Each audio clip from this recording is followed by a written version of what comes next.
Manufacturing IMS Jawa 52. Kita ada di Jogja, sekarang mau menuju dealer Yamaha ya, servis ringan ya. Jadi hari ini tuh hari keempat ya? Hari keempat. Nah, kita berangkat Kamis.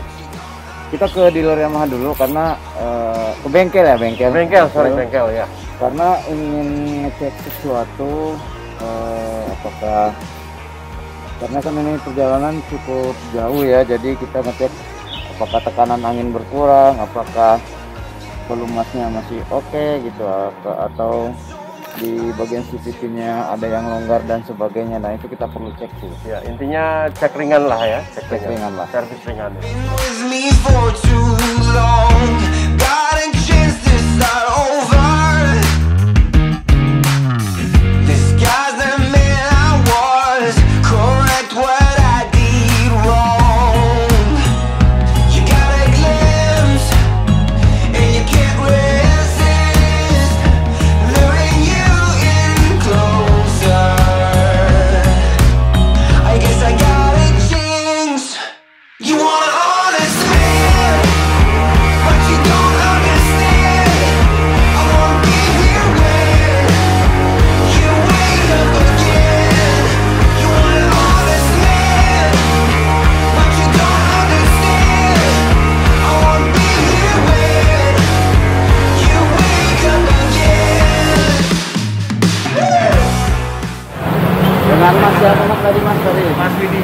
Mas Widi dengan Mas Widi. Jadi kita melakukan servis, pengecekan secara menyeluruh dan pengecekan ringan untuk semua hal yang memang harus dicek, karena ini perjalanannya lumayan jauh, 500 km kemarin dan tambah berapa kilometer lagi ya kan ya. Jadi totalnya bisa sampai sekitar 2000 km jarak tempuh. Jadi mau nggak mau kita harus ngecek dan memastikan semuanya aman. Nah tadi apa aja yang dicek Mas? Secara general. Secara general untuk motor touring yang itu perjalanannya lebih dari 10 km, yang jelas poin satu yang paling penting adalah oli itu emang harus kita cek kalau pas perjalanan jauh. Yang kedua adalah filter udara. Kita nggak tahu perjalanan penuh debu atau enggak. Jadi setelah kita jalan, begitu kita ganti oli, sekalian kita bongkar untuk filter udaranya. Begitu. Terus yang selanjutnya adalah tekanan ban karena dia kondisi jalan kita di tempat kita nggak tahu ya, ada yang rata, ada yang berlubang, ada yang lubang. Makanya kita harus cek selalu untuk tekanan bannya. Mungkin itu poin 3 yang penting harus kita cek selalu. Terima kasih Mas Widi sudah ngecekin motor kami bertiga dan kita siap gas lagi.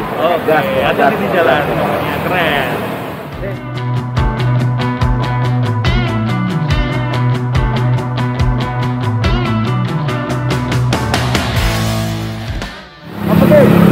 Kita akan menuju ke mana nih? Ke Candi Bayu Libo. Kita akan menuju setengah jam perjalanan. Berapa? Setengah jam perjalanan ke arah Candi Prambanan lah arahnya. Setengah jam perjalanan ke arah Candi Prambanan. Jadi kita akan menuju Candi Bayu Libo. Kita akan lihat seberapa dahsyat efek PPKM di sana ya. Oke. Sip.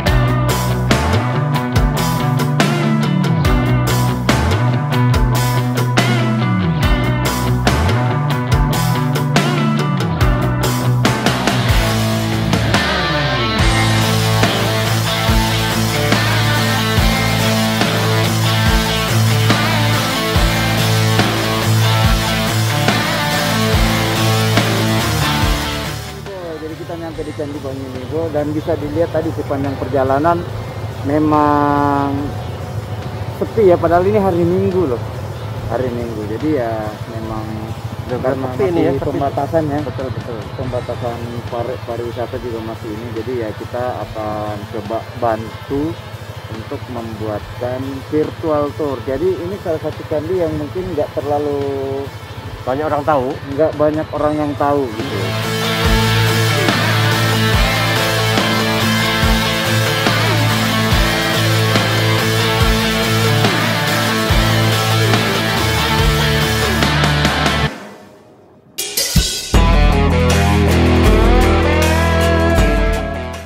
Jadi memang nggak bisa masuk ke area candi, jadi kita cuma bisa ngelihat nongkrong-nongkrong di sini di pinggiran candi. Tadi minta izin sama Pak pengamanan di sini yang di daerah sini, jadi ya memang nggak bisa karena masih ditutup. Jadi ya begitulah kondisinya ya. Tapi kalau kalian misalnya satu saat udah bebas kemana-mana dan udah divaksin tentunya, Candi Banyunibo yang di belakang gue ini wajib lo masukin jadi destinasi wisata yang akan lo kunjungi. Oke, kita gas ke tempat selanjutnya. Namanya apa Om Pekik? Tempat selanjutnya? Candi Boko. Candi Boko. Oke, gas.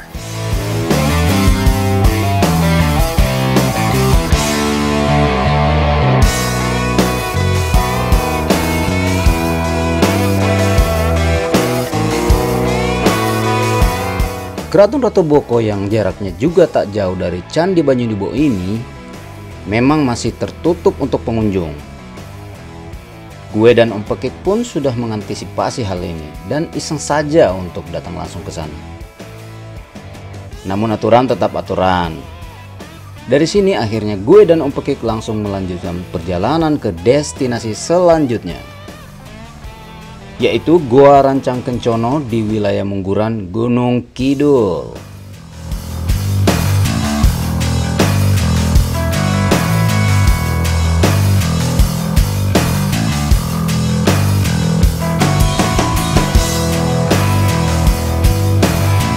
Destinasi ini jaraknya sekitar 30 km dari titik start kami di Keraton Ratu Boko.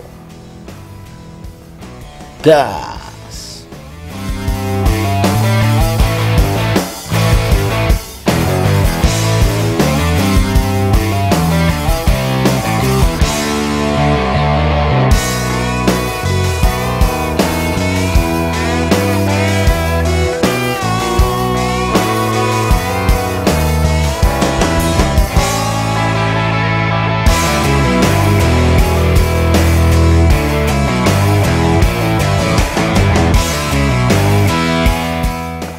Oke, nah ini tadi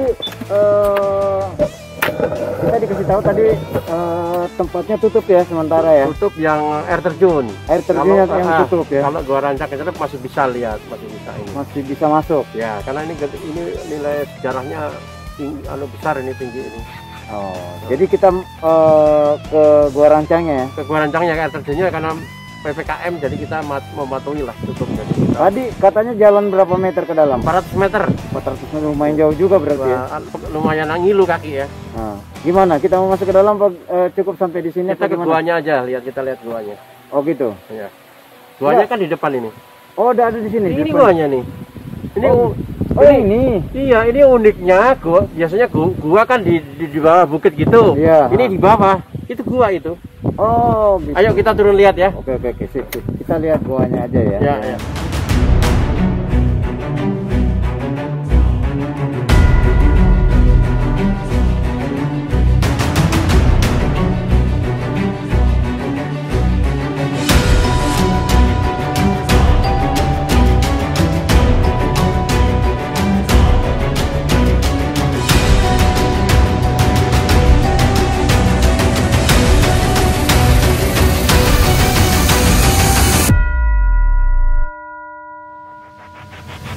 Nah, ini kita sekarang udah ada di dalam gerbang Gua Rancang Kencono. Rancang Kencono apa Rancang Kencana?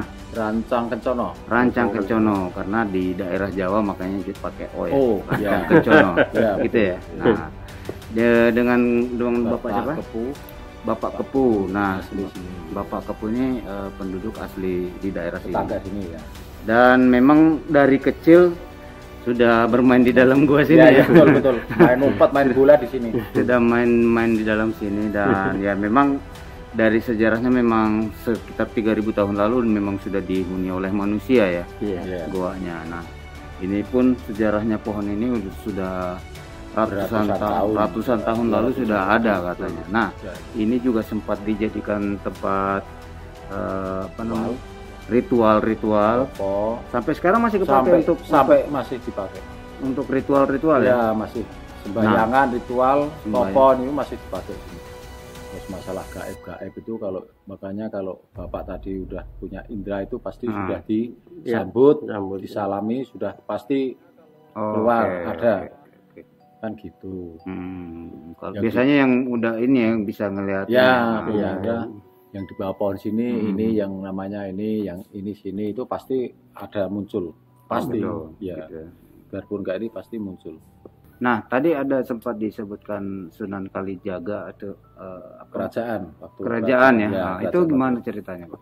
Kan singgah ke sini mampir mau ke jalur selatan ke pantai Ngubaran, kan mampir singgah sini dulu.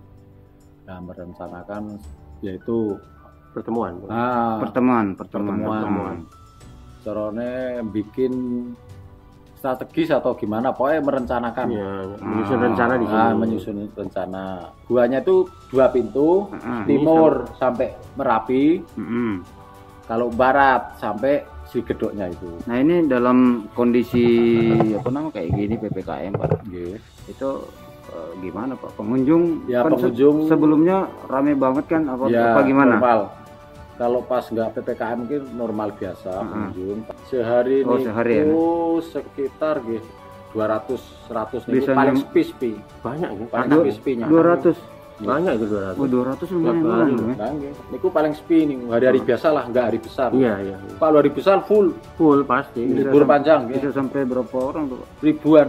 Jadi mungkin cuma itu aja ya kita yang kita ceritain dari sini. Iya, kalau masalah gua ya seperti itu. Ya semoga inilah pandemi segera berakhir dan ini kembali rame lagi gitu. Kalau rame lagi karena kan masyarakat sekitar kan sekitar juga kena ini efek ekonominya.